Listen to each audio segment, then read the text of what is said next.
आइए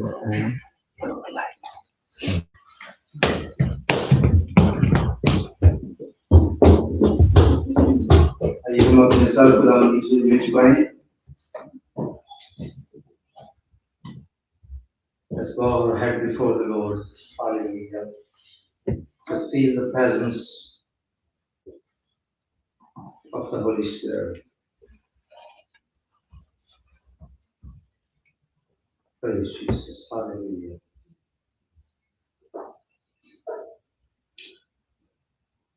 This is a special moment when all the believers come together in the memory of crucifixion.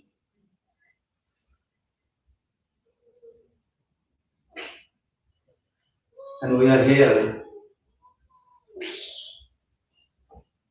to celebrate the life that we have received from heaven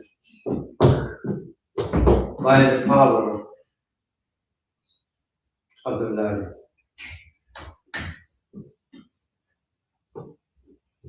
Hallelujah.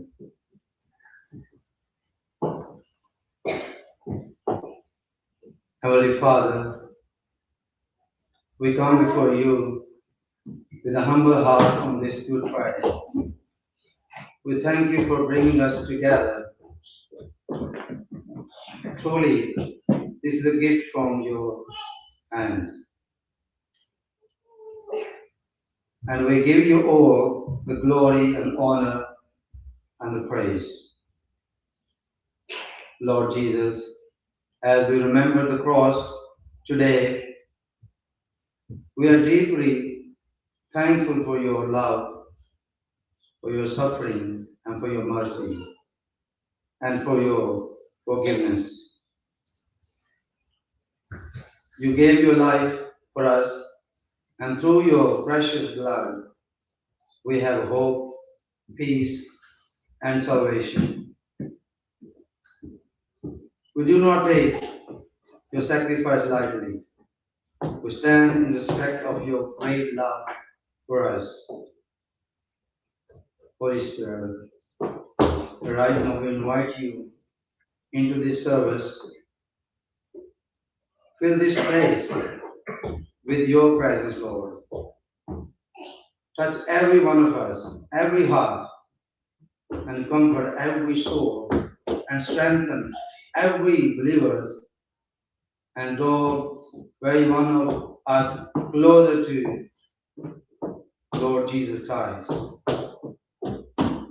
Let this not be just another meeting, but a blessed time of worship, reflection, healing, and renewal of our heart. Heavenly Father, Father God, as we begin this service, unite us in one spirit, one purpose. May your love bind us together as your people. And as we look ahead with faith, bless our desires to continue gathering in different cities across Wales and the United Kingdom, so that your name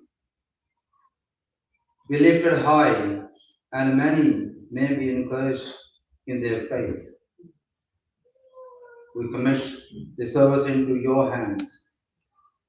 Let everything that is said and done bring honor to your name alone. In Jesus Christ we pray. Amen. Amen. Praise Jesus. We welcome you in the name of our Lord Jesus Christ. As you know that most of the churches in this country today, they come together to celebrate the salvation we have. And many times, when we preaching the gospel to other faith, they do question. Your Savior, your Lord, was crucified on the cross. And why do you call this Good Friday? Is that good that one man was tortured on the cross? Is that good, you think? That one man died on the cross and he was a nail on the cross? You think that is good? But we have to explain that he is good for us because he is God. No man have power to die and go again. He is the only one alone. His name is Jesus. In the same name, we welcome you here. In the same name, we are come together to celebrate not only his life, his resurrection, but also my life, your life, which we receive in him. And many times, sometimes we do actually have a problem to understand this, especially the young generation, young children, they can't understand the message of salvation. The Good Friday is announcement. It is the announcement of the victory over the sin. It is the good news that the sin has been dealt on the cross. So that's why we all come together to remember this day. We call it Good Friday. Praise God. So we're going to begin with, and we got our brother Wasim here, and he wanted to sing a song, solo. Yeah. So, because he's a professional singer, so it's really our honor that he's with us today. And you can see in YouTube, we share quite often on our platform. It's really wonderful. So I would like to ask him to sing a song.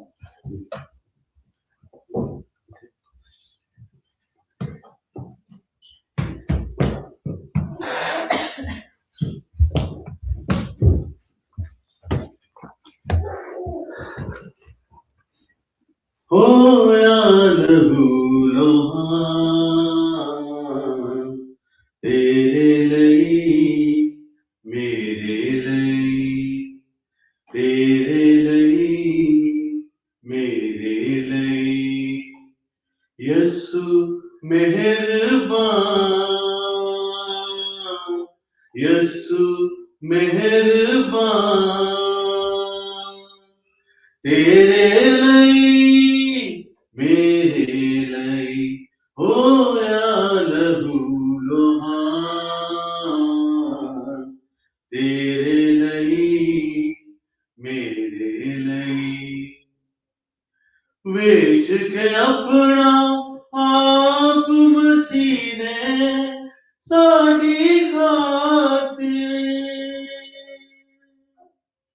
ਵੇਚ ਕੇ ਆਪਣਾ ਆਪ ਮਸੀਹ ਨੇ ਸਾਡੀ ਖਾਤਰ ਵੇਚ ਕੇ ਆਪਣਾ ਆਪ ਮਸੀਹ ਨੇ ਸਾਡੀ ਖਾਤਰ ਭਰਿਆ ਹੈ ਤਵਾਨ ਤੇਰੇ ਲਈ ਮੇਰੇ ਲਈ ਤੇਰੇ ਲਈ ਮੇਰੇ ਲਈ ਮੌਤ ਦਾ ਹੁਕਮ ਹਟਾਵਣ ਸਾਡੀਆਂ ਨਸਲਾਂ ਤੋਂ ਮੌਤ ਦਾ ਹੁਕਮ ਹਟਾਵਣ ਸਾਡੀਆਂ ਨਸਲਾਂ ਤੋਂ ਮੌਤ ਦਾ ਹੁਕਮ ਹਟਾਵਣ ਸਾਡੀਆਂ ਨਸਲਾਂ ਤੋਂ ਹੋਇਆ ਹੈ ਕੁਰਬਾਨ ਤੇਰੇ ਲਈ ਮੇਰੇ ਲਈ ਤੇਰੇ ਲਈ ਮੇਰੇ ਲਈ ਸੁੱਖ ਨਹੀਂ ਸੀ ਜੀਣਾ ਲੇਕਿਨ ਯਿਸੂ ਜੀ ਨੇ ਸੁੱਖ ਨਹੀਂ ਸੀ ਜੀਣਾ ਲੇਕਿਨ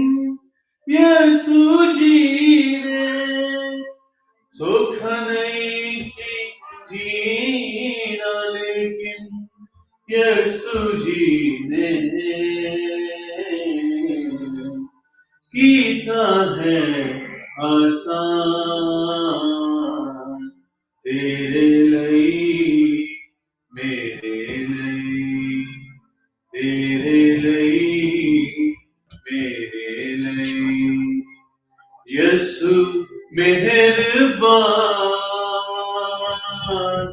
यसु मेहरबान तेरे ਲਈ मेरे ਲਈ होया लहू लोहान तेरे ਲਈ मेरे ਲਈ Praise the Lord.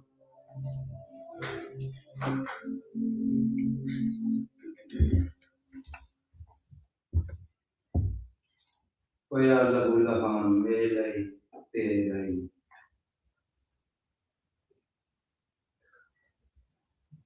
Now it's a time for the reading from Psalm 22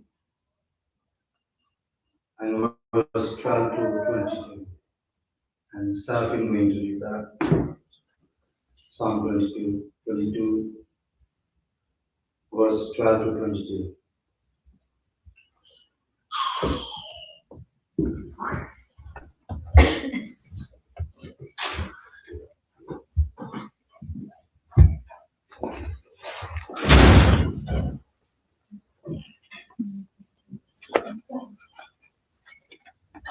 Psalm 22, verse 12 to 22. Many bulls encompass me, strong bulls of raging surround me. They open their wide mouths at me, like a raging and roaring lion. I am poured out like water, and all my bones are out fluent. My heart is like wax. It is melted within my breast. My strength is dried as foxes, and my tongue is to my gift. You lay me in the dust of death. The dogs encompass me, a company of evildoers encircles me. They have pierced my hands and feet. I can count all my bones. They stare and close open to divide my garments from my hand. And all my clothing is as spots. But you, O Lord, do not be far off, or you, my help, come quickly to my feet. Deliver my soul from the sword, my precious life from the power of the dog. Save me from the mouth of the lion. You have rescued me from the horns of the wild oxen. I will tell of your name in my brothers. In the midst of the congregation, I will praise you.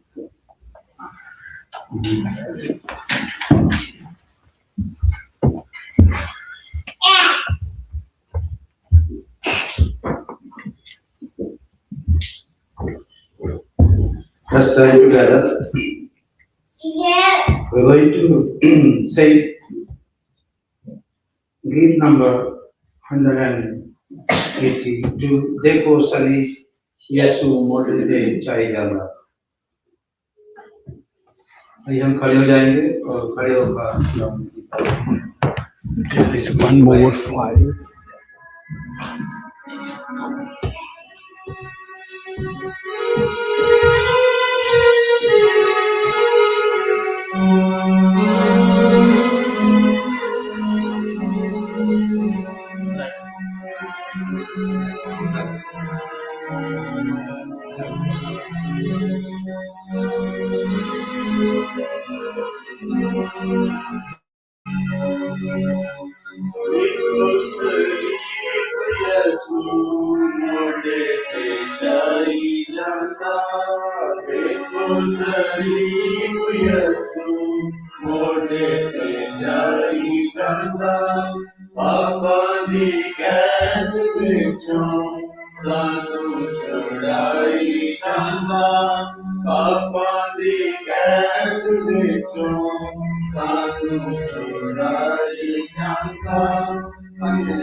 मुरते करवाई जाता ओड़िया तू साफ करता मुरते करवाई जाता एको सलीप यसु मोटे जाई जाता ओड़िया दी मारना बिना होया तो लाले कोड़िया दी मारना बिना होया तो लाले साडी नजात ललियो फूल बाई जाता साडी नजात ललियो फूल बाई जाता एको सलीप यसु मोटे जाई जाता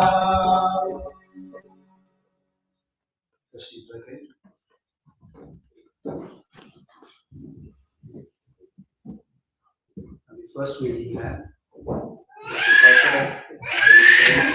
Luke chapter 23, 34.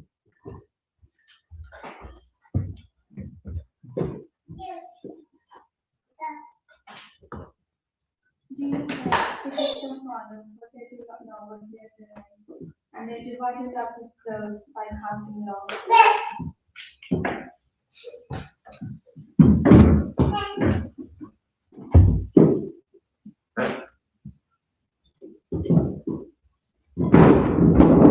The first word Jesus said, that was about forgiveness.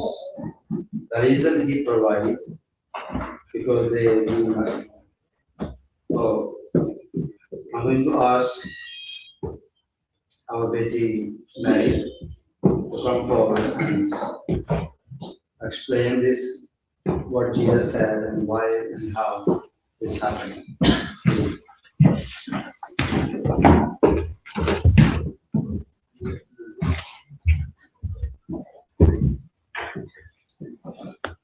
Afternoon church. Good Friday is the day when the innocent son of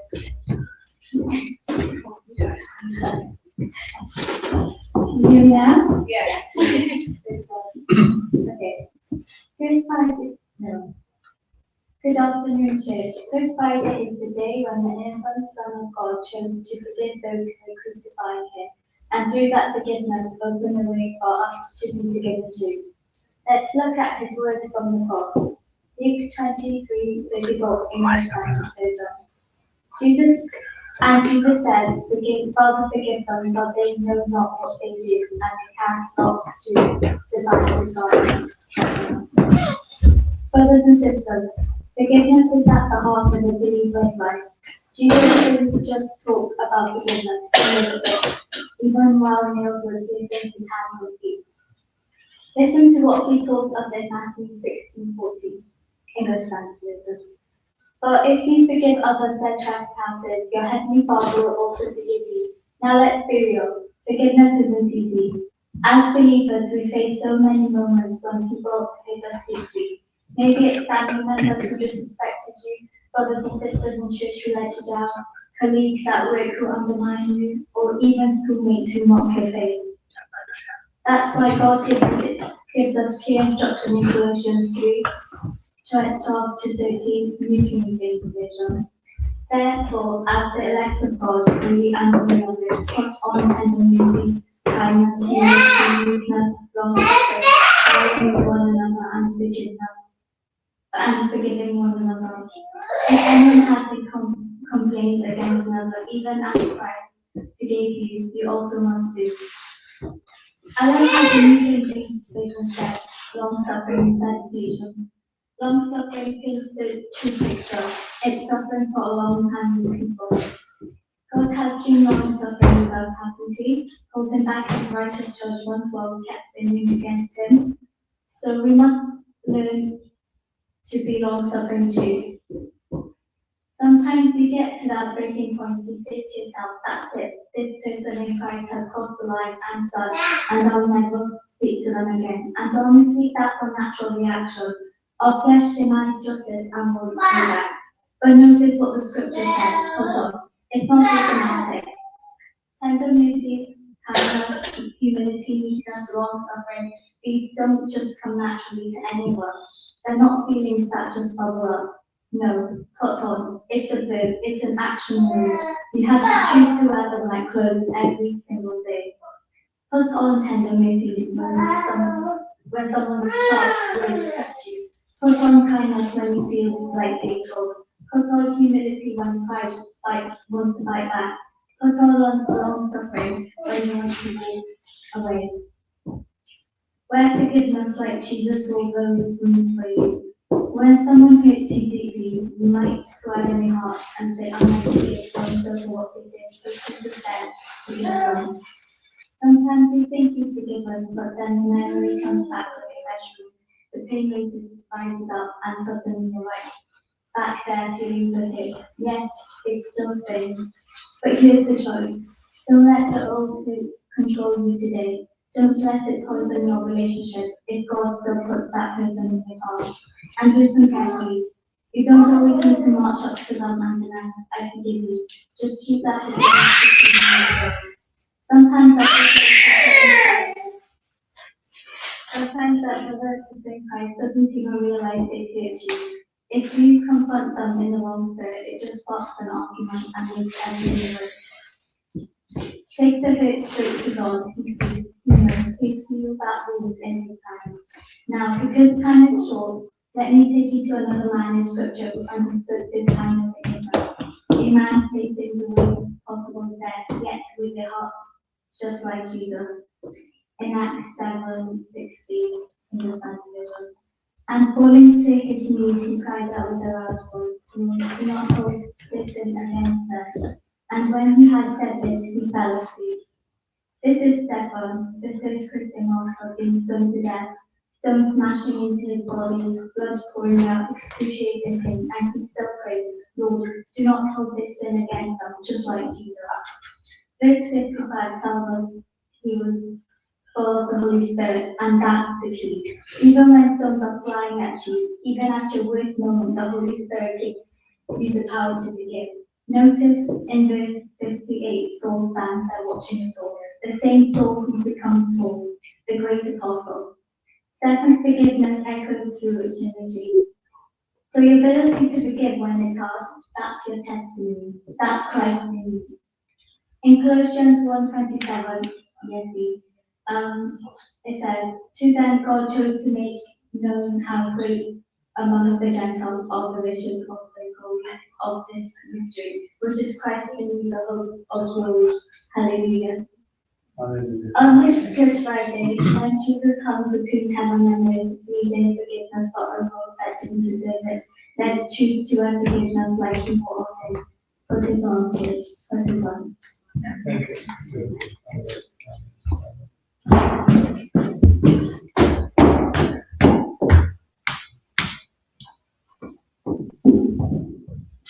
Praise God. Thank you very much. That was the first word which was said from the cross, the forgiveness of sin. And the reason was given, they do not know what they're doing.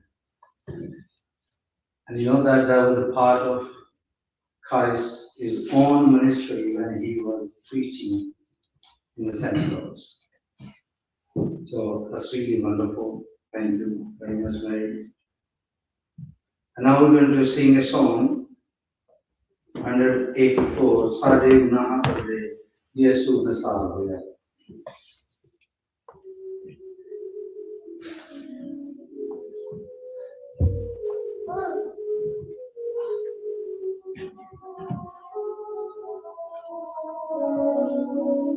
Let's stand together.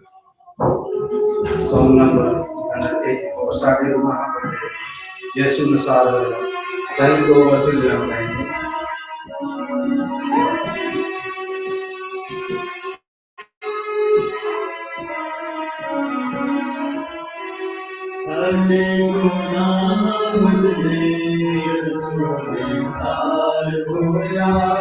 ਸਾਡੇ ਗੁਨਾਹ ਬਦਲੇ ਯਿਸੂ ਨੇ ਸਾਰ ਹੋਇਆ ਸੂਲੀ ਤੇ ਮਰਜੀ कंगाल होया सूलिते बरछी खाते साडा कंगाल होया अरशां दी शान धरती काने लाई छठी अरशां दी शान धरती शाने खुदाई छठी चरनी विच आदम बनते यसु अवतार होया चरनी विच आदम बनते यसु अवतार होया साडे गुनाह बदले यसु निसार होया आज दे करदे झुमके अभी बैरी गिरने टुकड़े आज दे करदे झुमके अभी बैरी गिरने टुकड़े जालिम जाने खायो के सीने को पार होया जालिम जाने खायो के सीने को पार होया साडे गुनाह बदले यसु निसार होया सूली ते बरछी खाके साडा कंगाल होया.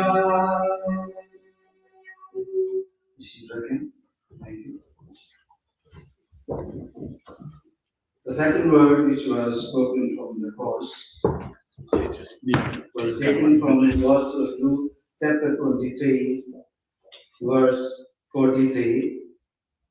और ये हमारे लिए मन में जो है वो पढ़ेंगे.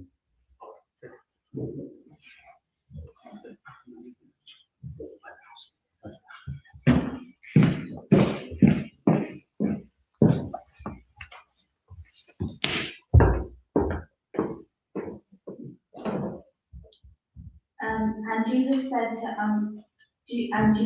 unto him, Verily I say unto thee, today shalt thou be with me in paradise.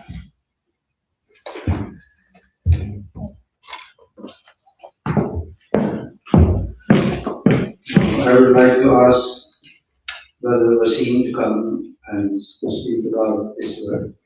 Thank you. Happy Good Friday to everyone and good afternoon. The second word of Jesus on the cross, आज भी तू मेरे साथ फिरदौस में होगा. Luke 23 and verse number 43. Today you will be with me in paradise.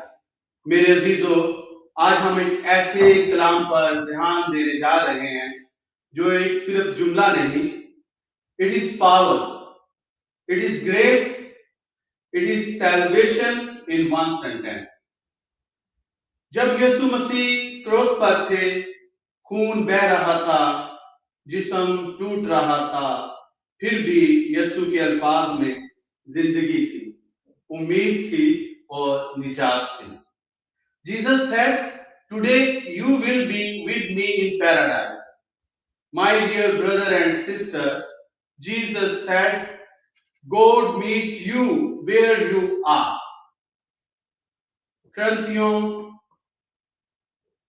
2 criminal cross पर थे, एक ने रिजेक्ट किया लेकिन दूसरे ने एक्सेप्ट किया. That man was guilty, broken, finished, no future, no hope.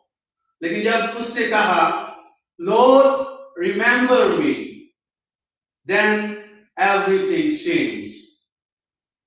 He didn't clean himself first. He didn't fix his life first. He just turned to Jesus, and Jesus met him right there. मेरे अजीजों, सुनो, God will meet you in your mess, not after your perfection. Dear brother and sister, grace is instant, not earned. यीशु ने उससे ये नहीं कहा, prove yourself, do good works, wait for judgment. No. Jesus said today. That means salvation is immediate, forgiveness is instant, grace is now.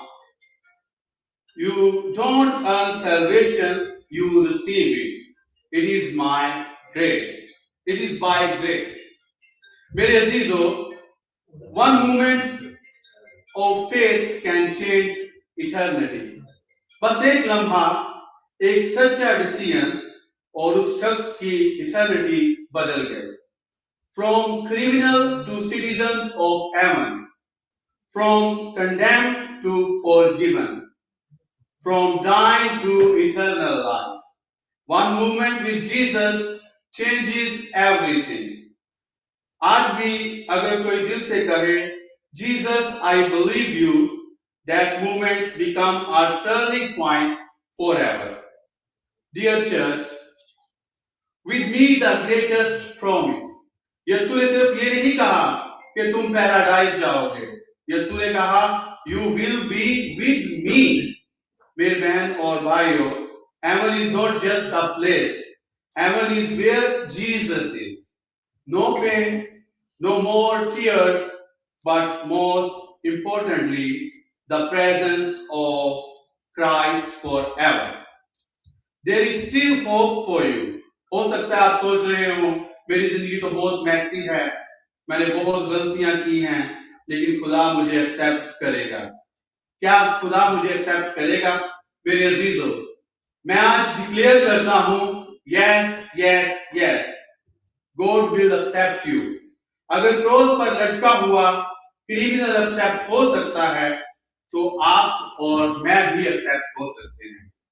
No one is too far, no one is too lost, no one is beyond the grace of Jesus. Today is your day of salvation. यीशु ने कहा today, not tomorrow, not next week, not जब सब ठीक हो जाएगा. Today is your day. करंथियों 2 उसका 6वां बाब उसकी दूसरी आयत में लिखा है, Now is the time of God's favor. Now is the day of salvation. मेरे बहन और भाइयों, हमें डिले नहीं करना, because we don't know about tomorrow, but we have today. Call to respond. अगर आप महसूस कर रहे हो कि खुदा आपसे बात कर रहा है, if your heart is beating fast, if you feel convictions inside, that's the Holy Spirit. That's the Holy Spirit is calling you. Don't ignore it. Right now, right here, you will say, Jesus, remember me. और मैं आपको बता रहा हूं, He will answer you. Today is your day of salvation. मेरे प्यारे बहन और भाइयों, क्रॉस पर वो कलाम सिर्फ एक क्रिमिनल के लिए नहीं था. It is for you today. Jesus is still saying, so come as you are. Come with your brokenness. Come with your sin. Come with your pain and receive His grace. आए हम थोड़ी देर के लिए अपनी आंखों को बंद करें और कहें, अपनी आंखों को बंद करें और कहें, लॉर्ड जीसस, आज हम तेरे पास आते हैं, जस्ट एज वी आर. हम अपने गुनाहों का इकरार करते हैं. We believe you died for us and rose again. आज हमें माफ कर और नई जिंदगी बख्श दे. Fill us with your holy spirit और हमें अपने साथ रख forever in Jesus' name. Amen.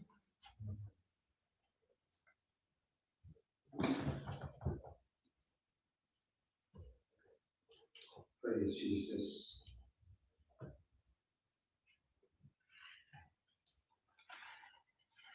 अभी हम third word which was spoken on the cross, when you talk about, and this one was taken from The Gospel of John, chapter 19, from verse 26, 27.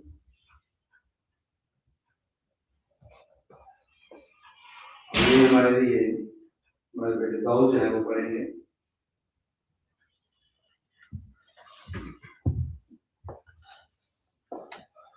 खुदावंद के नाम में आप सबको सलाम। Good afternoon, everybody. So the third word is from John chapter 19, verse 26 to 27.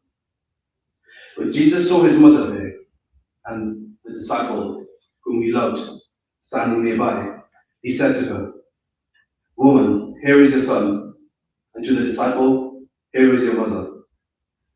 From that time on, the disciple took her into his home.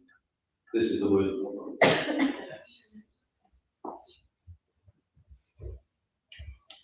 Amen. After, when Jesus was on the cross, and you can see that there were two thieves on the cross with him.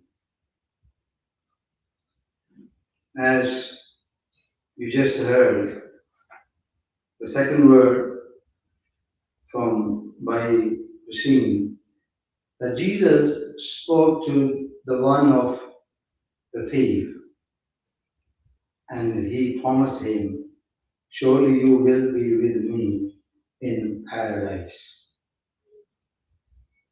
You know, the many people have different opinion and different views of paradise, what the paradise look like, what the paradise is. But for him or for us, the paradise is the place where God lives, and all other things are there. It is such a great blessing. And after that, you can say that Jesus knew everything, environment, what's going on. He was consciously suffering. Jesus was not actually unconsciously suffering. He was consciously suffering. You will hear the word of God that it says when he knew. He was fully conscious. And he knew that his mother is there by the cross. She was not there by accident. Normally, you know that when the crucifixion happened, or when people been hanged for their crime, that's a normal practice. They not allow their relative to be there, especially mother, father, sister, brother. That's not normal. In any culture, anywhere in the world. And in those days, it was the same. It wasn't actually a normal that Jesus' mother should be there by the cross. Did you notice that? We have seen this tradition. If you read the history will tell you.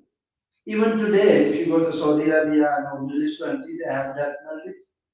And when they hang people, they don't allow their relatives to be there. They only allow the relatives if somebody been killed by someone and who been killed, their relative could come and face to face see the man or woman who is a criminal. So just to tell them you are actually there because you killed my son, my brother, my sister, whoever you killed. And they don't talk to each other. They just look at the eyes and that's it. And that's the final moment then the criminal can plead. He can ask forgiveness from the other party. But no one was there from the other party in Jesus' time. When Jesus was on the cross, you notice this. Where were the Pharisees? Where were the Sadducees? Where were the high priests? Where were the people, those on the high rank? No one was there. There was a soldier who was crucifying him. That his mother was there. And that was unusual. And he actually, when he saw his mother and the disciple who he loved standing nearby, he said to his mother, "Woman, behold your son." Then he said to the disciple, "Behold your mother." And from that hour, the disciple took her to his own home. And that was the responsibility on the cross. You see, Jesus was not actually unaware of anything. Even in his suffering, Jesus cared about others, especially for his own mother. He was in pain, he was bleeding, he was suffering on the cross, but he still looked at his mother and made provision for her. You can see that when he was doing this, you can see that Jesus was full of compassion, full of mercy, and he don't want to be the Mother Mary to be ignored or any disciple to be ignored. There were some disciples, they left Jesus on the cross, they ran away because they were afraid that they might be in trouble. But only Mother Mary and John and maybe somebody else was there with Jesus while he was suffering. I think Mother Mary already knew this. She knew this since he was born in her house. She knew the plan of God. She knew the vision she has, and she knew more than anybody else. And that was a powerful moment. And he gave this responsibility to John, his disciple. You know that when you have faith in Jesus, but the faith did not cancel your duties. And what happened? John actually took Mother Mary into his house and provide all the facility which any mother should have. When we're talking about when Jesus was on the cross, whatever he says, there's a meaning behind that. There's a meaning behind that. The first meaning we can see behind this: physical responsibility. And then also there was spiritual responsibility too. With the disciple, how Jesus is going to take this responsibility and actually spread this movement and Christianity and the faith all over the world.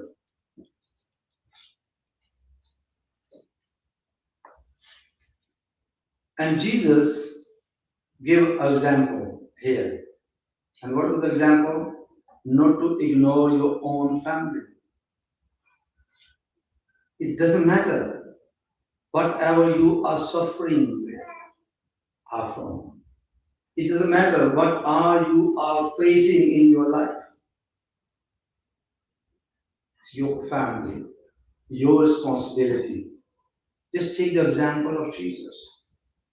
And we have seen many ways in our culture, in our society, when the storm comes in our life, what happened? The first thing, we run away from the physical responsibility, especially in this culture. In this culture. People running away from physical responsibility. And when you run away from the physical responsibility, automatically you're running away from the spiritual responsibility. So there's a clear message from the cross today for you and for me. The challenge is we must accept the responsibility like Jesus did on the cross. You know, she is my mother, and I'm not going to be here anymore. According to the plan of God, I'm going to rise again and send into heaven very soon. And where's she going to go? And he fulfilled his responsibility to pass over the responsibility to the disciple he loved.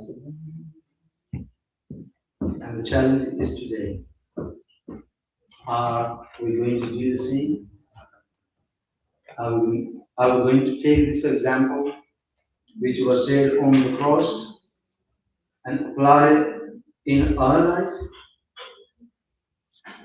to share the responsibility, fulfill the responsibility like Jesus did on the cross? God bless you.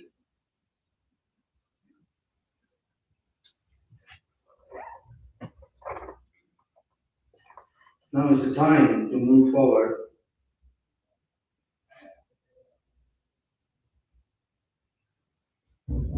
And we're going to sing Zabur. It's a psalm number 31. Meri aas hai tere utte, aaye Yehovah paak Khuda.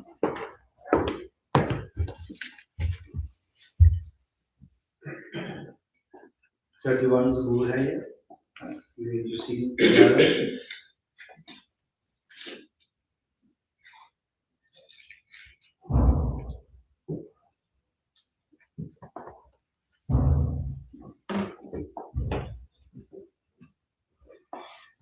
मेरी आस है तेरे उते, आए यहोवा पाक खुदा।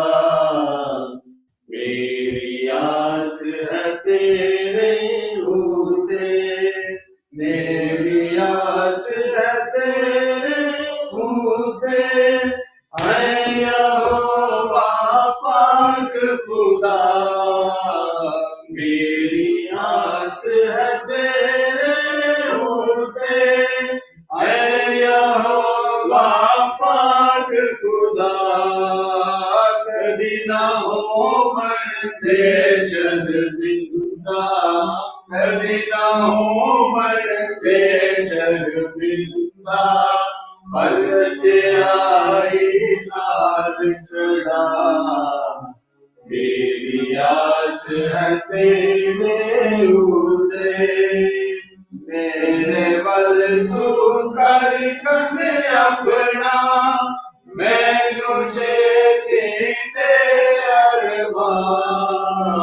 मेरे बल तू कर कने अपना, मैनू छेती ते अरमान।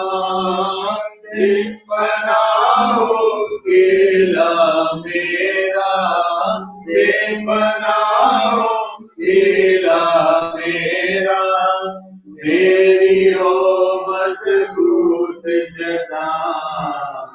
मेरी आस है तेरे उते।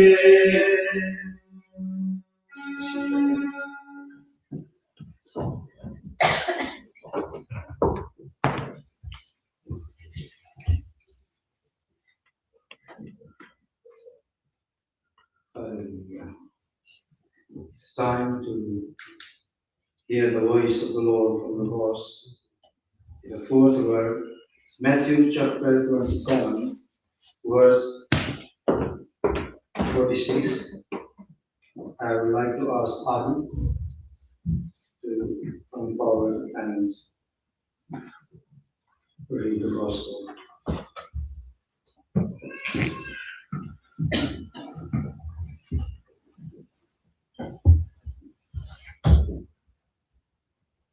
Good evening, everyone.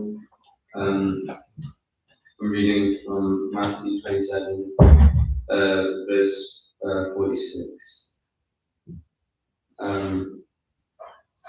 At about 3 o'clock, Jesus called out with a loud voice, Eli, Eli, lema sabachthani, which means, my God, why have you abandoned me? Some of the bystanders misunderstood and thought he was calling out for the prophet Elijah. Amen.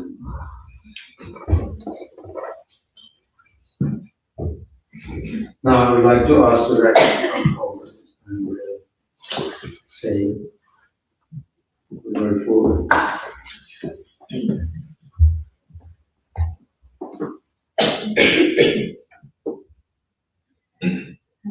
Good afternoon.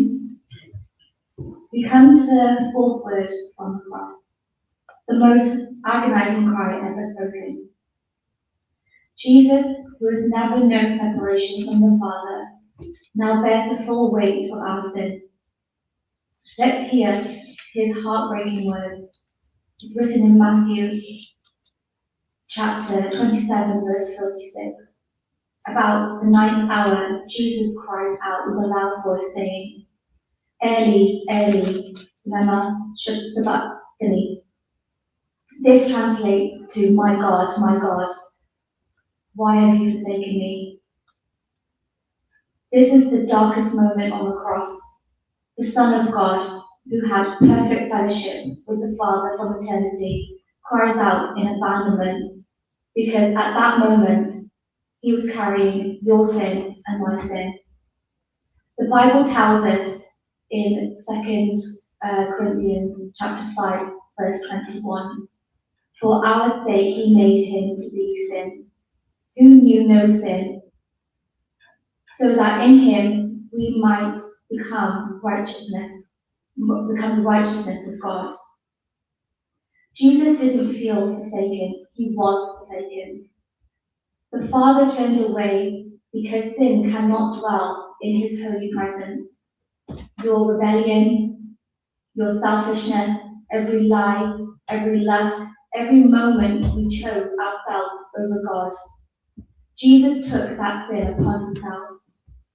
Now let's be honest, this cry touches something deep in every one of us. We've all had moments where we felt abandoned by God. Maybe you prayed for healing and it didn't come to pass. Maybe you begged for a breakthrough and the door stayed shut. Maybe you're walking through darkness right now, wondering, where is God? Why doesn't he answer? That's why God gives us this word from the cross in Psalm 22, chapter 22, verse 1 to 2. My God, why have you forsaken me? Why are you so far from saving me? From the words of my groaning. Oh my God, I cry by day, but you do not answer, and by night I find no rest. Psalm 22 is a prophecy that was written 1,000 years before the cross. Jesus isn't crying out in despair, he's declaring scripture. And the beauty of the scripture is that Psalm 22 doesn't end in forsakenness, it ends in victory. All the ends of the earth shall remember and turn to the Lord. Psalm 22, verse 27. But let me take you deeper. Jesus quotes in Aramaic version, Eli, Eli, lima sabachthani. So the crowd around the cross can understand. Some even mock him, saying, this man is calling for Elijah. Even in his agony, Jesus makes sure everyone hears his cry. Here's what this means for us today. Jesus entered your darkest moments so you never have to face him alone. In Hebrews chapter 13, verse 5, it promises, I will never leave you or forsake you. Jesus took the forsakenness. He drank the cup of wrath. He endured the Father's turning away. Why? So that you and I could cry out, my God, instead of God is gone. Sometimes you reach that breaking point. You pray, you fast, you serve, and still the heavens feel like it's distant. You wonder, has God forsaken me? Has he given up on my situation? That's natural. That's human. Even David cried this in the Psalms. But notice what Jesus still calls him, my God, even in forsakenness. He doesn't curse God. Even when abandoned, he claims relationship. Church, When you feel forsaken, don't stop calling him my God. In Psalm chapter 73, verse 23 to 26, it says, "Nevertheless, I am continually with you. You hold my right hand.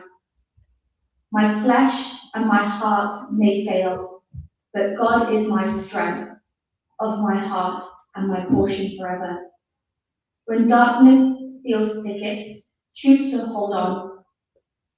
Jesus held on through forsakenness for you. The Father didn't abandon him forever. 3 days later, he raised him from the dead. Let me show you something else in Scripture. For someone who felt forsakenness and learned to trust. In Habakkuk chapter 3, verse 17 to 18, "Though the fig tree should not blossom, nor fruit be from the vine, yet I will rejoice in the Lord. I will take joy in the God of my salvation." This looked at the total loss.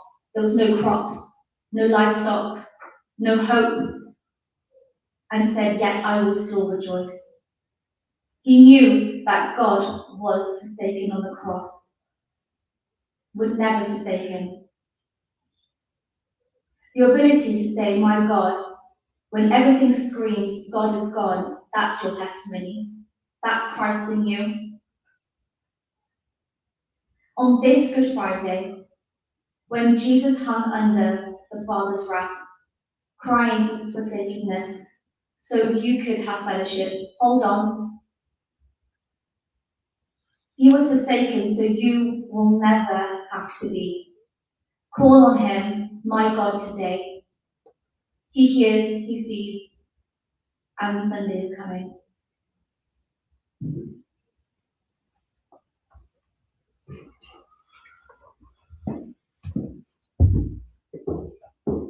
ऐ मेरे खुदा तूने मुझे क्यों छोड़ दिया? Jesus was experiencing the separation from the Father on the cross because of the sin. Because the sin and the holiness cannot live together. Like exactly darkness and light cannot unite. So one has to go. So when God saw on the cross, and that was Jesus who was carrying the sins of the world, and the light cannot stay there with the darkness. And you know that the darkness was covered all over the Jerusalem at that time. And that was a sign of the sinful nations from the world. And Jesus himself was carrying the cross and the sin on the cross. Wonderful thing. Yeah. Praise God. Let's stand together again and we're going to sing a song which is 179, Calvary de Sahare, Papi Vach Dene Sare. और इसके बाद जो है वो 5वां कलमा होगा जो हमारे साथ जो शेयर करेंगे और लूक उसको रीड करेगा.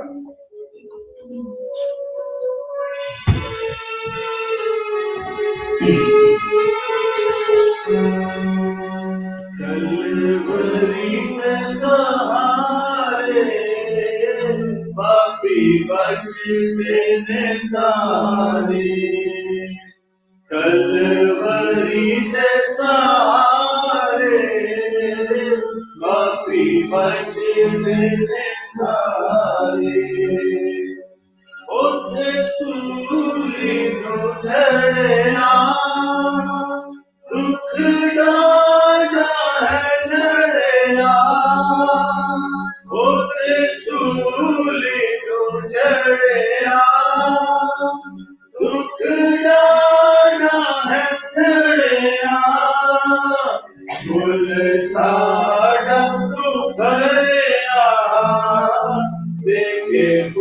खून प्यारे फूल सारा सुखरिया देखे खून प्यारे कलवरी ने सारे पापी बच देने सारे तेरा खून प्यारा बन के वक्त प्यारा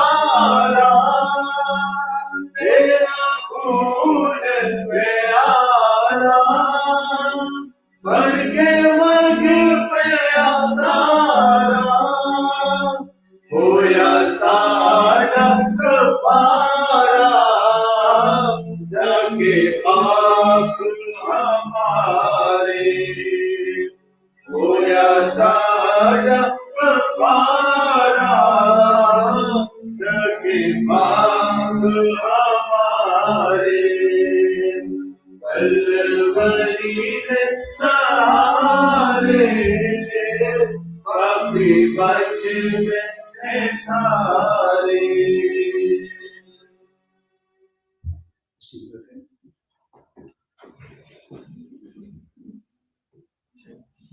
अभी हम पांचवें कलमा की तरफ बढ़ते हैं। And I would like to ask Luke to come forward and read from the Gospel of John, chapter 19, verse 28. और इसके बाद भाई शौकत से हम उसको शेयर करेंगे।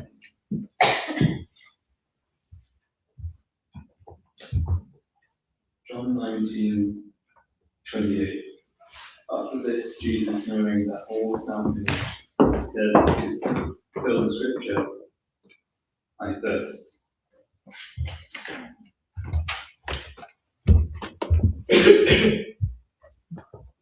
Now it's time to hear the fifth word from the cross. I would like to ask Brother Shaukat to come forward and share this word with us.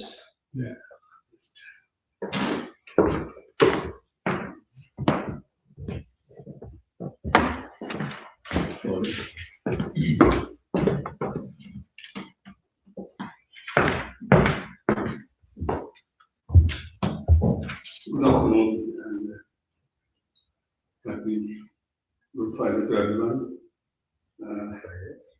Good Friday. So, मैं शुक्रगुजार हूँ pastor, I'm thankful to pastor महबूब इलाही जो उन्होंने इस programme का इत्माम किया कि हम सब मिलकर खुदा के पाकलाम में से सीखें और इस गुड फ्राइडे की इबादत को एक फेलोशिप की शक्ल में सेलिब्रेट कर सके। तो यूहन्ना उसका 19 बाब उसकी 28वीं और 29वीं आयत में जो लिखा है, जैसे भी बेटे ने पढ़ा, उसके बाद जब यीशु ने जान लिया कि अब सब बातें तमाम हुई ताकि निमिषता पूरा हो, तो कहा, मैं प्यासा हूँ, आई एम थर्स्टी। वहां सिरके से भरा हुआ एक बर्तन रखा था, बस उन्होंने सिरका में भिगोए हुए स्पंज को जूफे की शाख पर रखकर उसके मुंह को लगाया। This is the word of God. हम देखते हैं कि यीशु मसीह को सलीब पर लटके हुए तकरीबन 6 घंटे हो चुके हैं। It's about 6th hour when Jesus was hanged on a cross, and being a human, he suffered a lot of torture from the soldiers, and he had a very heavy cross on his shoulder, and he went through the streets, and these streets were really like hilly, and he fell so many times during his travel to the mountain called Calcutta. That's what we call. And उसने बहुत ज़्यादा torture अपने जिस्म पे सहा, उसका खून बह रहा था, पसीना उसका निकल रहा था, और जाहिर है कि इतने सारे टॉर्चर के बाद, इतनी सारी तकलीफ दुख उठाने के बाद उसके जो उसका मुकम्मल एक जिस्म था, being a complete human, he felt dehydrated. उसको प्यास लगी और फिर उसने कहा कि मैं प्यासा हूं. This is the second time when Jesus felt, I'm thirsty. The first time when he was so tired and came to the Jacob's well, where a Samaritan woman was fetching water. That we can read in John 4, 6 and 7th verse. और इत्तेफाक की बात है कि वो भी छठे घंटे का ही जिक्र है. वहां पे भी हम देखते हैं वो छठे घंटे का ही वक्त था कि जब यीशु मसीह थका हारा उस कुएं के पास आया और उसने उस औरत से कहा कि मुझे पानी पिला दे. उसने कहा कि मैं प्यासा हूं, मुझे पानी पिला दे. और आज हम इस कलमे को देखते हैं दो सूरतों में. एक कि खुदा यीशु मसीह क्या आज बतौर इंसान सलीब के ऊपर क्या वाकई वो प्यासे थे पानी के लिए, और दूसरा उसका देखेंगे कि बतौर खुदा क्या उनका ये कहना कि मैं प्यासा हूं वो किस एंगल से है, किस व्यू से है. तो पहला, the first instance we're going to see, was Jesus really thirsty being a human? Yes, he was really thirsty. बतौर मुकम्मल इंसान वो वाकई प्यासा था. और जब हम इंसान होते हैं तो हम बहुत सारे एहसास से, जज्बात से गुजरते हैं.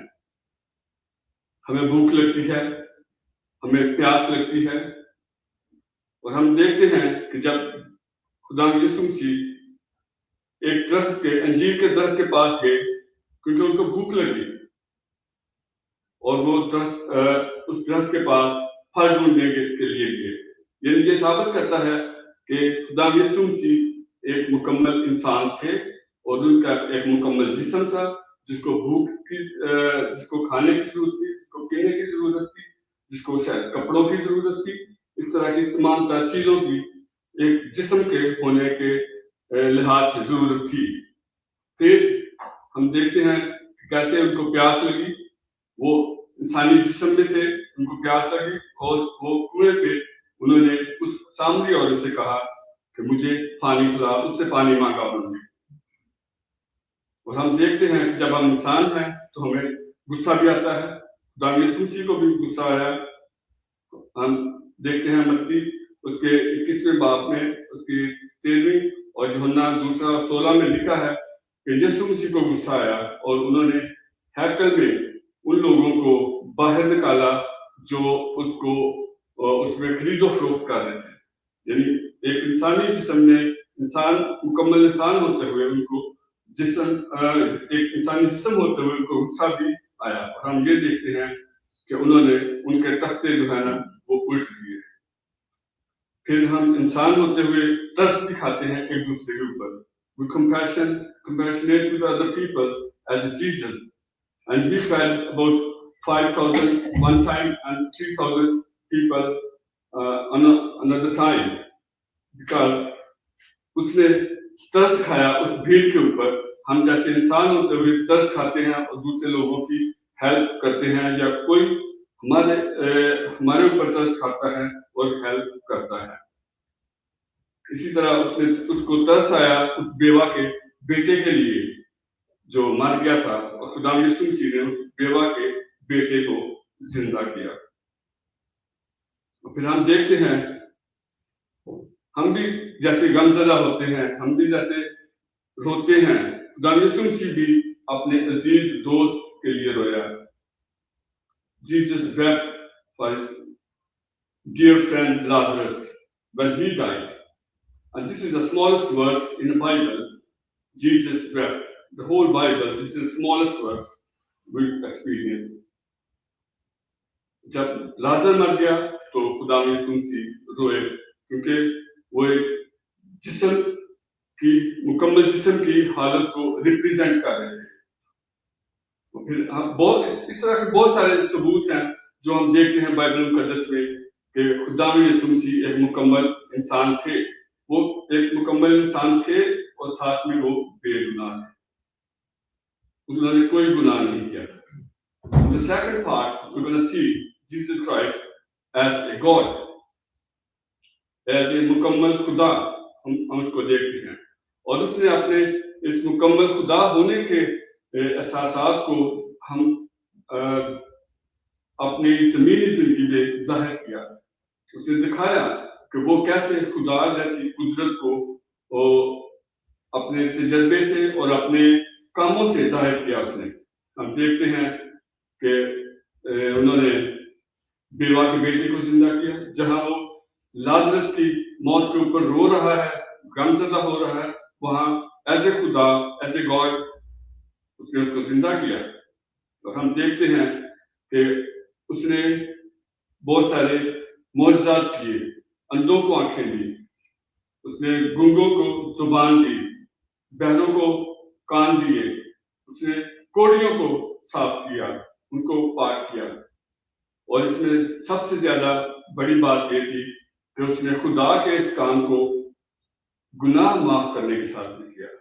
हम देखते हैं कि सिर्फ खुदा ही गुनाहों को माफ कर सकता है, और उसने गुनाहों को माफ किया। उसने उस औरत को जो गुनाह के जुमले में पकड़ी गई, और खुदा ने यीशु मसीह ने उसको माफ किया। फिर हम और बहुत सारे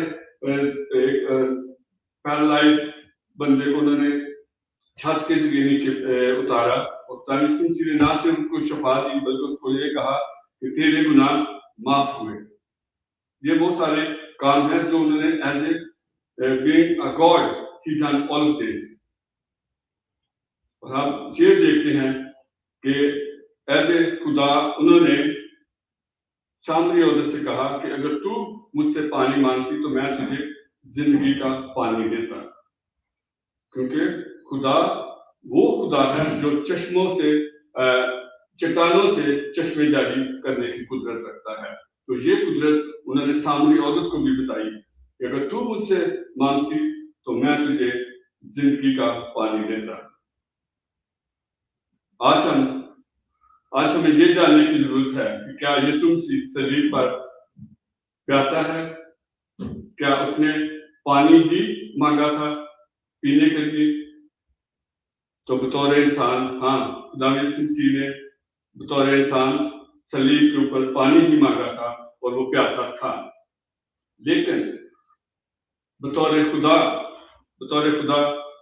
उसको किसी पानी की जरूरत नहीं थी, क्योंकि वो जिंदगी का पानी देने की कुदरत रखता था।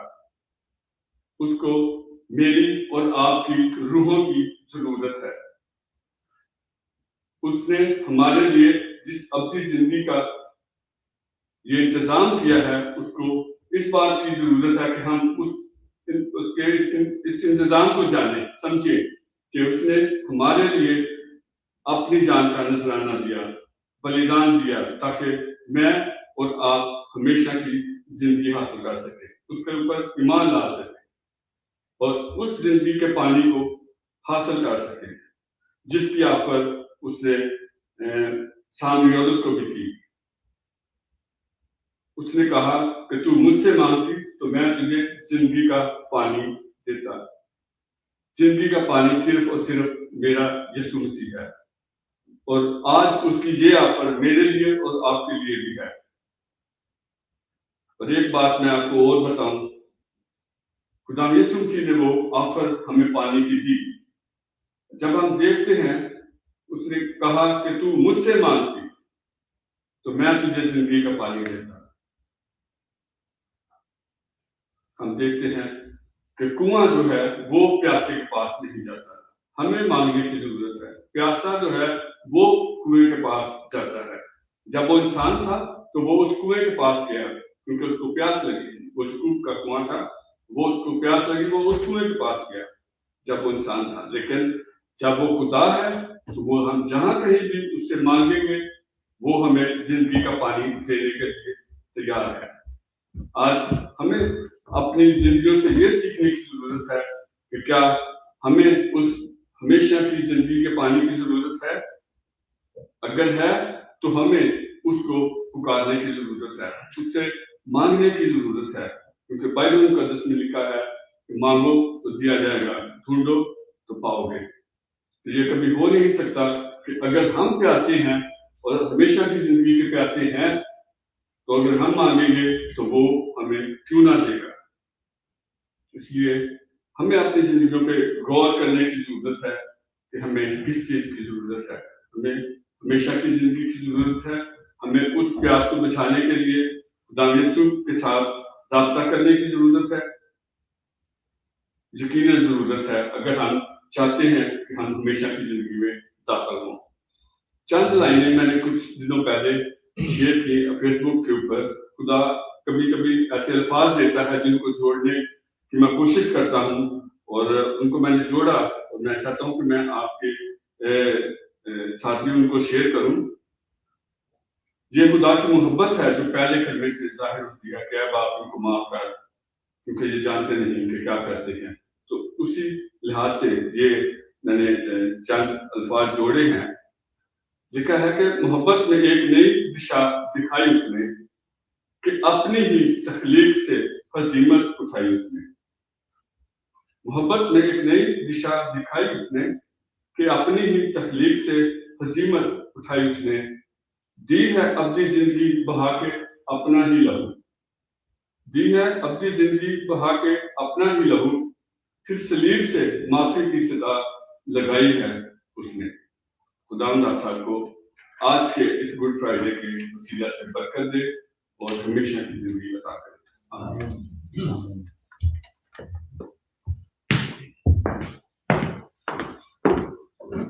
After this, Jesus, knowing that all things were now accomplished,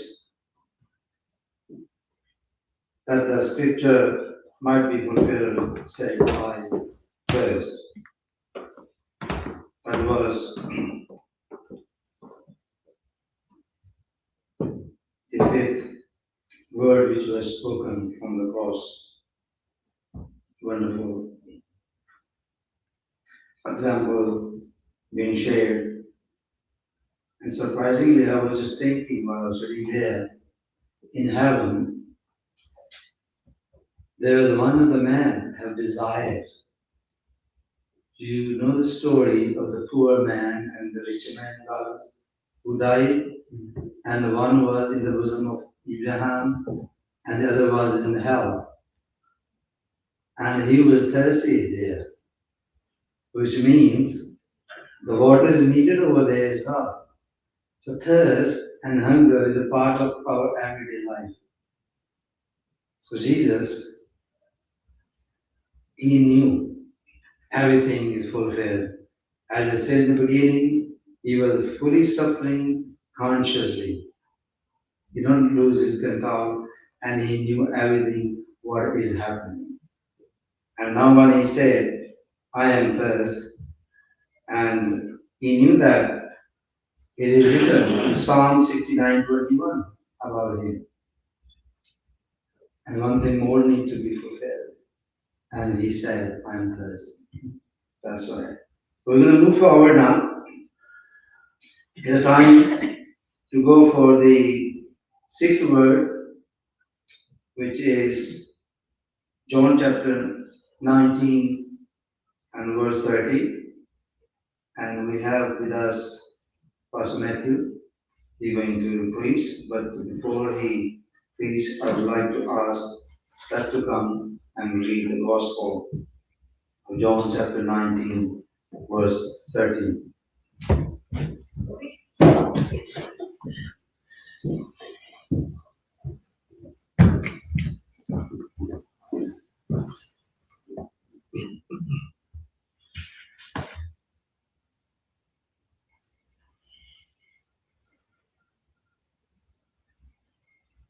When he had received the drink, Jesus said, "It is finished." With that, he bowed his head and gave up his spirit.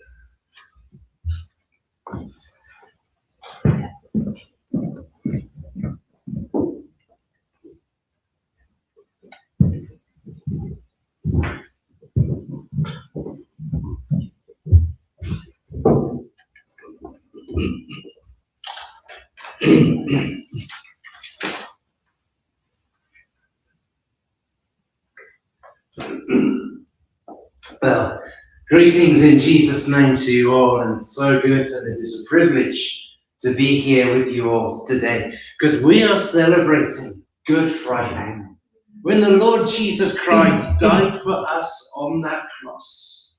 And we know that he defeated sin on that cross because he calls out loud enough for everybody to hear who was around the cross, "It is finished."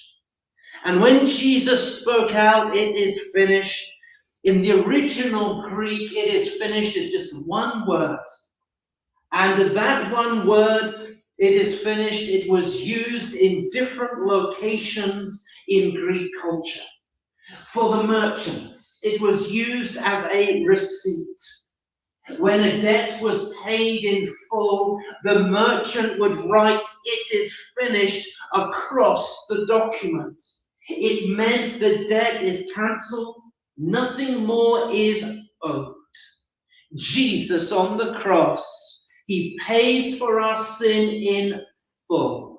Nothing more is owed. He has paid the price, and he declares it is finished. The debt is paid. Another place in the first century Greek culture we find where "it is finished" was written was by the servants. The servant would report back and write "it is finished," because the master had given the servant maybe a difficult task to do. The servant would return and say to the master, "It is finished." It means, I have completed the work exactly as you commanded. And in John chapter 17, verse 4, it says, "I have glorified your name on earth. I have finished the work which you gave me to do." The Lord Jesus Christ was obedient to God the Father, and he is the perfect sacrifice. And he goes to the cross and he calls out, "It is finished." The work, Father, you've wanted me to do here on earth, I've been obedient, and now it is complete. And the third place we find "it is finished" was written down, well, it was actually said by the high priest. When the high priest would look for the sacrificial lamb, they would have to find a lamb without spot or without blemish. And once they found that perfect lamb, they would say, "It is finished." And here we have Christ, the Lamb of God, on the cross, in his perfection and obedience to God the Father, calling out, "It is finished." The Lamb of God who takes away the sin of the world. So what had Jesus finished when Jesus shouted these words out? Well, the spiritual atmosphere of the world shifted. The sacrifice was finished. No more blood of bulls and goats. No more sacrifice would be needed, because Jesus, the perfect Son of God, is hanging there. And it is his blood that washes us clean and makes us pure, so we may be acceptable to a holy and a righteous God. Hebrews chapter 10 verse 4 tells us, "For it is not possible that the blood of bulls and goats could take away sins." And 1 John 1:7, "But the blood of Jesus Christ, his Son, cleanses us from all sin." What a Savior. What a Savior who loves us and goes to the cross, does what nobody else could do, and proclaims, "It is finished." Your sin is dealt with at the cross of Calvary, so that you and I may go free and be forgiven, and have the gift of everlasting life. And whosoever calls upon the name of the Lord shall be saved, because it is finished.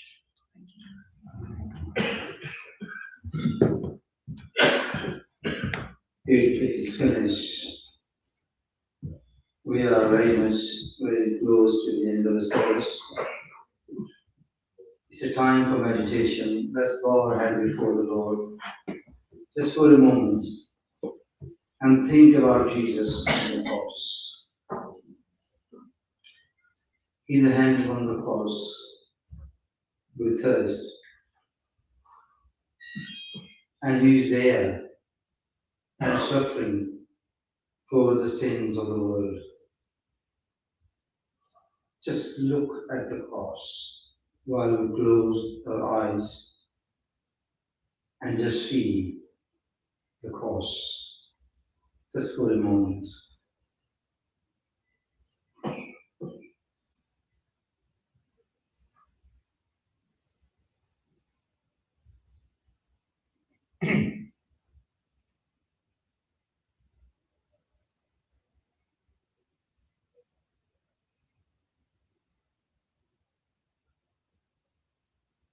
It was the greatest word Jesus has spoken from the cross when he says, "It is finished." It does not mean that Jesus was failed. It means the work is completed on the cross. The price has been paid. The sacrifice has been offered. The mission has been accomplished. The debt has been cancelled. When Jesus said this, he was declaring on the cross his victory.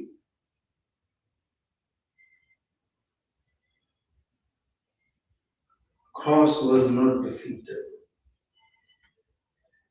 The cross was completed. Hallelujah. Jesus on the cross did not say, "I am finished." He says, "It is finished." Because he hasn't finished a lot of things yet. His resurrection, his risen Christ, he's alive, and he wants to regain all the power and the salvation for us. Salvation is not what we work for. Salvation is something that Jesus finished on the cross. Hallelujah. The battle was won. The debt was paid. The work is done. Hallelujah.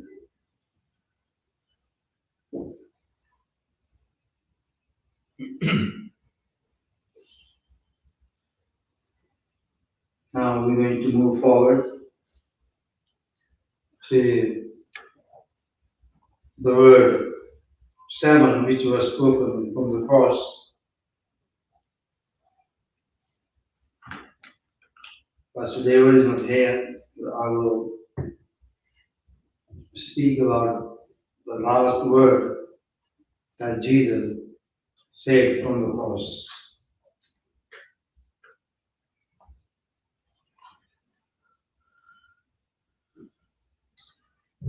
And this is from the Gospel of Luke, chapter 23, verse 46.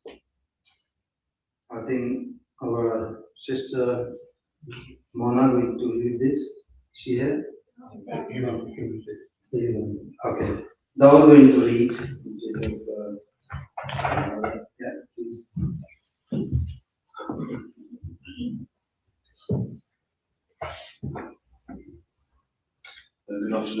everybody. So this is from Luke chapter 23, verse 46. 46. Jesus called out with a loud voice, "Father, into your hands I commit my spirit." When he said this, he breathed his last breath. This is the word of the Lord. Amen.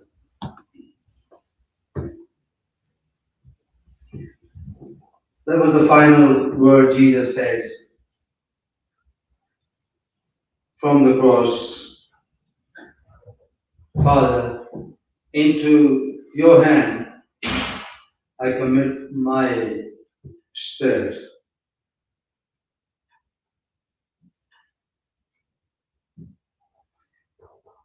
He was not actually quietly says that.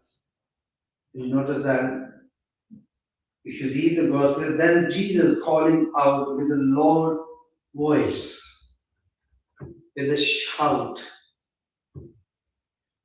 You know, when somebody have a victory, complete victory, and mission fully completed, and what do?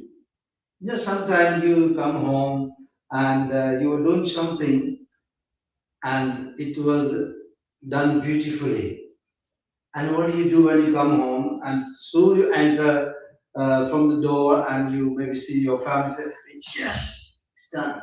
I think this is what Jesus was saying here.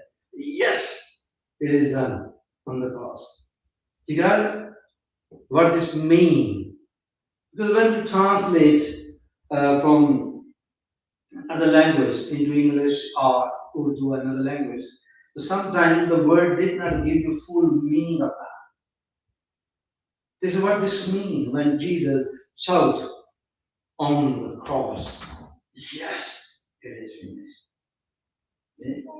And now, with a loud voice, said Jesus, "Father, into your hands I commit my spirit."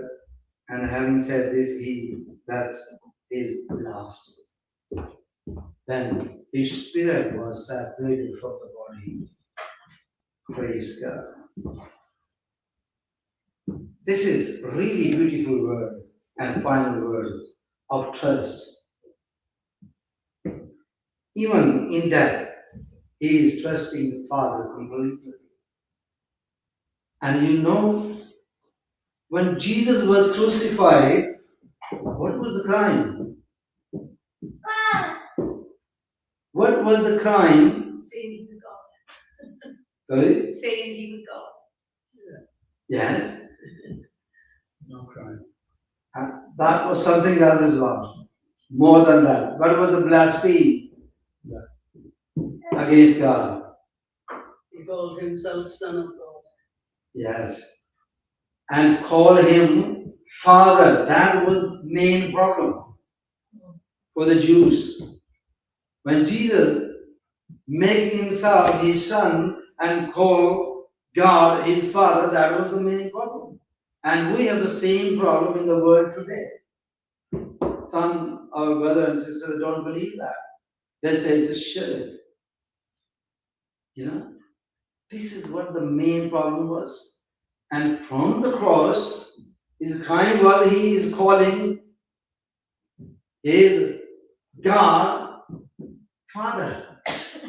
And now he actually fulfilled the mission and said, "Father, I commit my spirit into thy hands, in your hand." And then he finished his work. A beautiful thing he says. And that was actually the trust.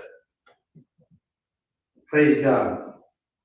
And also he shows his obedience and his peace and his confidence in his Father. We're all sitting here. We have Father. Without Father, no one is here. And when we are in our childhood, like maybe 2 or 3 years. And you know that when you just, your child, you just throw in the air like this, why the child laugh? He'll cry. He laugh. And we actually trying to make sure it's going a little bit more higher, then he laugh, then higher, more laugh. And we play with the children. He should be crying, I'm gonna fall, But why laugh? Trust. You see? It doesn't matter the mother or father and whoever is playing with the child, because the children trust their parents and they laugh.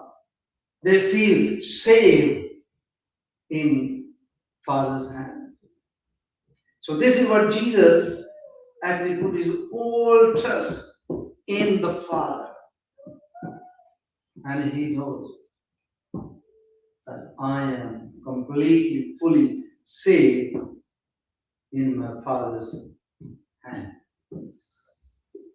Because obedience, trust, that's why Jesus says this.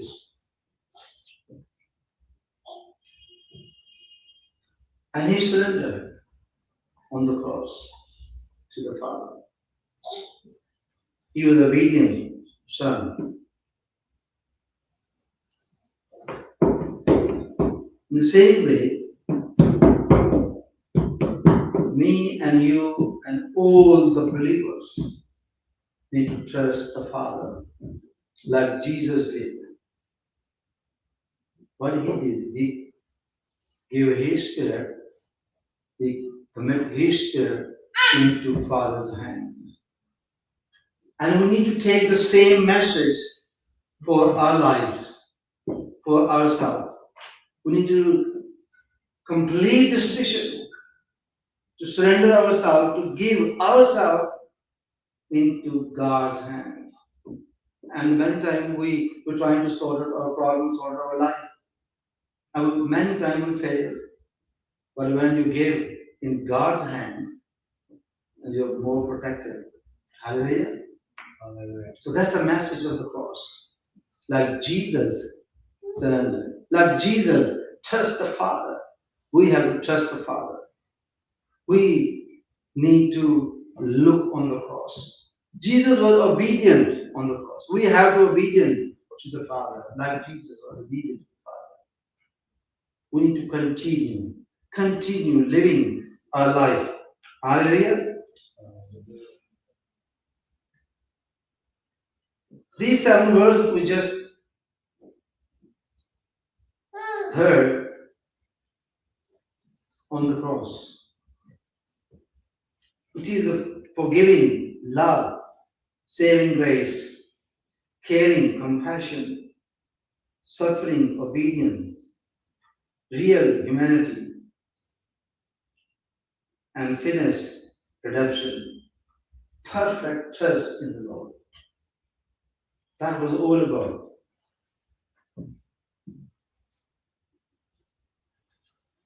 Good Friday is not just about what man did to Jesus.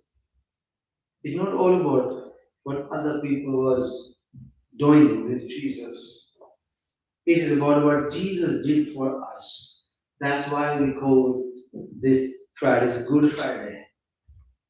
Otherwise, it's a bad Friday. If you see what people were doing with the Lord Jesus Christ. But see what Jesus has done for us. That's why it's good. He forgave us, he saved us, he cared about us, he suffered for us, he was thirsty for us. He finished on the cross. He finished the work on the cross for us. You don't need to do anything. He trusts in the Father for us. And we have to do the same thing, to trust the Father. That's the message from the cross. And we need to believe what Jesus has finished on the cross. We should be thirsty for the Lord. This is what Jesus said to the woman. This is what you said. If you ask, we need to be believing in Christ's suffering, and also as he cared for his mother, we should care for one another. He saved us from the slavery, from the bondage of the law. He saved us from the sin. And we need to follow Christ, to forgive one another. This is the message of the cross. Hallelujah.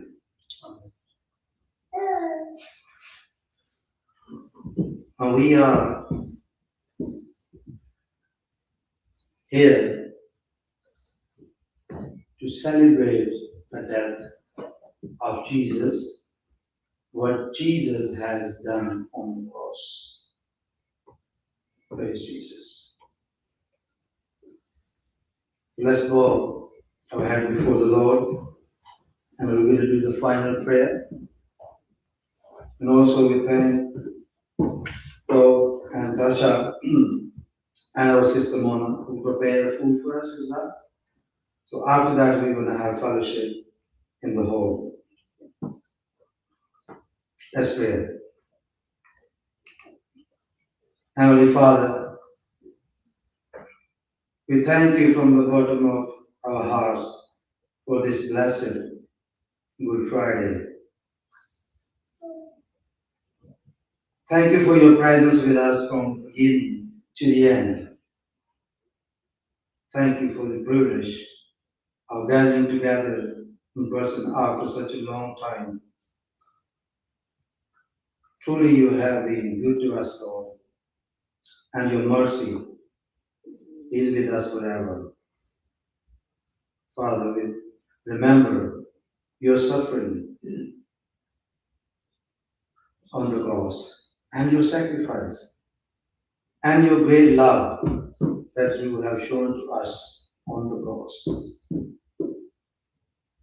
Thank you for giving us, for saving us, for carrying our sins, and for finishing the work on the cross. Lord, we all stand in respect of your grace and will give all the honor and all the glory and all the praise to you, Lord.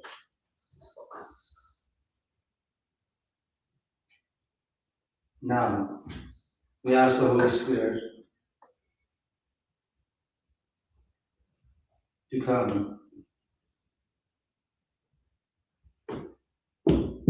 and strengthen our faith in the Lord.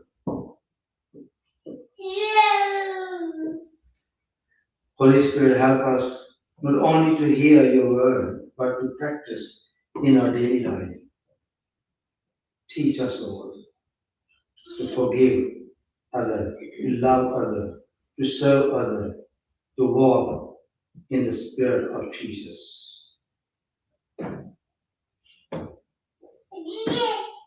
Father, we also commit this fellowship into your hands. Bless our desires to continue meeting once a month in different cities across Wales and in the United Kingdom. Go before us, open the door, and provide every need, and unite us in the love of Christ, so that many may be encouraged in your name to be glorified. Lord, as we leave this place, go with us, practice every home, in every family, in every journey. Lord, protect us.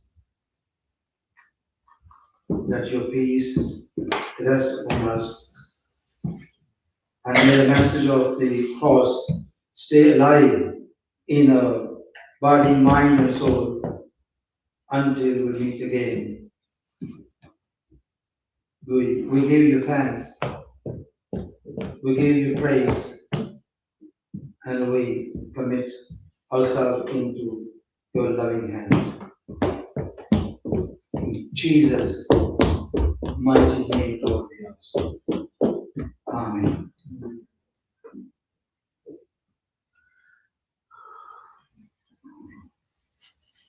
Hallelujah. Amen. Thank you very much. If you like to offer the offering, and there will be a place on the side while you're going to the hall, you can support this mission if you want to. And we're going to the hall after this, and we're going to share a meal together. Amen. And also thank you very much for your presence. Especially thank you for our sister Mona and Tasha and Don who really worked hard to prepare the food for us. I'm sure this service was long. And you're hungry, and let's go to the hall and share the meal.